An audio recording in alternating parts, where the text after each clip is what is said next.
নেতা হওয়ার ইচ্ছা ও আকাঙ্ক্ষা নিয়ে একদিন একটা গ্রামের বাড়ির দিকে রওনা দেয় একটা শেয়াল এবং সে বলে, এই তো এখানে গো মাতাজি দাঁড়িয়ে আছে, নিশ্চয় এটা সেই নেতার বাড়ি হবে। ও নেতাজি, নেতাজি একটু বাইরে আসুন। আমি শিয়াল, আমি নেতা হতে চাই। আপনি আমাকে টিপস দেবেন বলেছিলেন, আসুন একটু তাড়াতাড়ি। কিভাবে নেতা হওয়া যায় আমাকে বলুন। আসুন না বাইরে, আমি অপেক্ষা করছি তোমার দেখো জন্য। শেয়াল, তুই তো পণ্ডিত মানুষ, নেতা হওয়া কিন্তু তোমার কম্য নয়। আর এত সহজে নেতা হওয়া যায় না।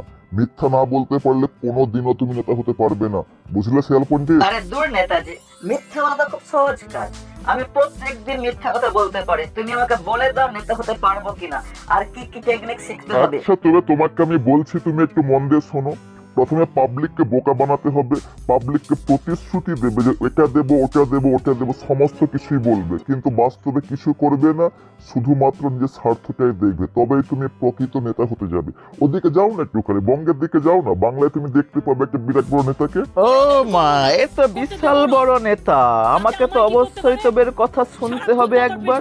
এর থেকে অনেক অনেক কিছুই শিখে আমি নেতা হব, বিশাল বড় নেতা হব। তাহলে তুমি এবারে নেতা হচ্ছ, তাই তো? অনেক কৌশল নিশ্চয় শিখেছো। আমি কিন্তু শুনবো না, তোমাকে অবশ্যই নেতা হতে হবে, আমার ইচ্ছা পূরণ করতে হবে। দূর পাগলি কোথাকার, ওটা আবার বলতে নাকি? একবার নেতা হলে না টাকা টাকা টাকা, শুধু ইনকাম আর 2 নম্বরে বাবা, তুমি যাই করবে করো, কিন্তু আমার স্বপ্নটা পূরণ করা চাই। আমাকে থাইল্যান্ডে নিয়ে যেতেই হবে। আমি চললাম এখন। আর এদিকে তখন ঘরের মধ্যে শেয়ালের ছেলেটা টুম্পা সোনা গানে ড্যান্স করছিল। আর সেই সময় শেয়াল ভেতরে এসে প্রবেশ করে বলে, যত ড্যান্স করবি করে নে, আরো বেশি বেশি করে ড্যান্স করাবো তোকে যখন আমি নেতা হয়ে যাব। আর কি ব্যাপার, এখানে কে বসে? যোগীজি। তুমি দেখে আমাকে নিশ্চয়ই বুঝতে পারছো আমি কেন আসছি। যখন তুমি নেতা হবে, আমার গো মাথাগুলোকে অবশ্যই তুমি সংরক্ষণ করো, আর একটা রাম মন্দির বানিয়ে দিয়ে তুমি তোমরা যারা সমস্ত পশুরা আজকে এখানে এসেছো, প্রত্যেকের কাছে একটা প্রতিশ্রুতি আমি করছি, তোমরা আমাকে ভোট দাও, আমি তোমাদের বাড়িতে বালতিতে করে কারেন্ট পৌঁছে তার দেব। আগে তুমি আমাকে বলো দেখি, আমার মেয়েটা চাকরি কবে হবে? এত দূর পড়লো, এত টাকা পয়সা খরচ করলাম, তুমি নেতা হলে আমার মেয়ের চাকরি পাইয়ে দিবে তো?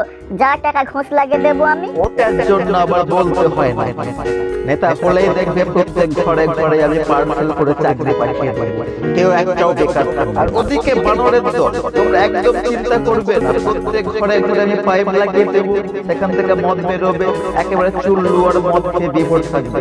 ঠিক আছে, ভোটটা আমাকে দিয়ে দিও, আমি চললাম একটু ওদিকে, আরেকটা ক্যাম্পেন ছাড়তে হবে আজকে আমাকে।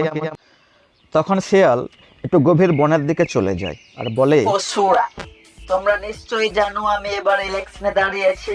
ভোটটা আমাকে দিও, তোমাদের ঘরে ঘরে কারেন্ট, বিদ্যুৎ, চাকরি, খাবার সব পৌঁছে দেবো। আমি চললাম একটু ওদিকে অন্য কাজে। তোমরা গ্রামবাসীরা দেখো, আমি এদিকে সাধু সন্ন্যাসী, যেমনটি আমি বলেছিলাম, তোমরা যে ভোটটা দিয়েছিলে না, আমাদের শেয়াল পণ্ডিত জয়লাভ করেছে, সেই হচ্ছে আমাদের দেশের নেতা হবে।